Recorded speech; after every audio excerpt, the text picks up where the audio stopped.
título da exposição junta duas partes, né? Trans e bordar.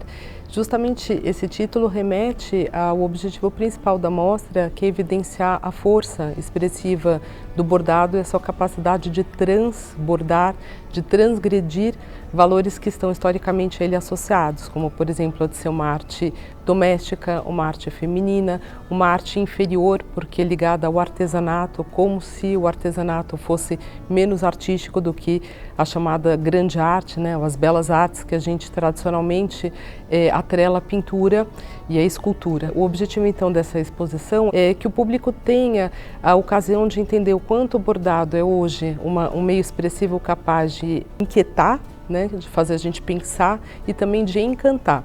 Encantar porque são obras que têm uma beleza plástica. Eu acho uma exposição bonita e eu já vim aqui muitas vezes e toda vez que eu venho eu me encanto com a beleza, com a sedução da matéria, com a delicadeza, né, dos materiais.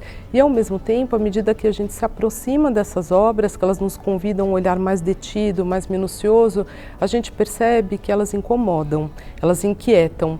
Por que elas inquietam? Porque elas trazem discursos, várias camadas de discursos sobre a questão da violência, das múltiplas formas de violência que perpassam a história do Brasil e da América Latina. Então eu queria, por exemplo, pensar na Lia Mena Barreto, em que são obras lindas, são flores, são animaizinhos bordados em cores maravilhosas. Mas como ela faz esse trabalho? Ela incrusta os objetos com ferro muito quente. Como ela fala, o resultado final é lindo, mas o processo é brutal. Então tem algo de estranho naqueles bichos que incomodam, que são um pouco fantasmagóricos, o processo é extremamente violento e o resultado final é lindo. Rosana Paulino, no seu bastidor, em que o bordado é propositalmente mal feito, né, um bordado agressivo, contundente, enérgico, ela chama isso de sutura, ao invés de costura, e em lugares que aludem, né, elementos expressivos do corpo feminino, então garganta, boca e olhos. E o que essa obra nos diz? Que a sociedade brasileira é uma sociedade marcada por uma violência racial enorme, e especialmente contra as mulheres negras. Aí a gente tem de novo um bordado que a gente pode dizer que é dócil, que é passivo. Esse é um tema muito importante na mostra. A ideia de que o bordado, desde o começo do século XX, pelo menos, ele pode ser lido como uma arte subversiva aos ideais tradicionais de feminilidade que lhe foram imputados ao longo da história da arte, né?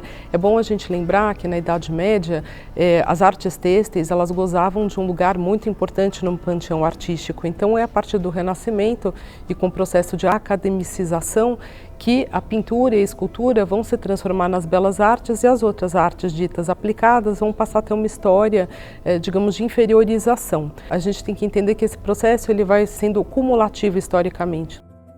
Com a Revolução Industrial, o que passa a acontecer, né? Nas fábricas, a mão de obra, sobretudo nas fábricas de tecido, é uma mão de obra muito feminina.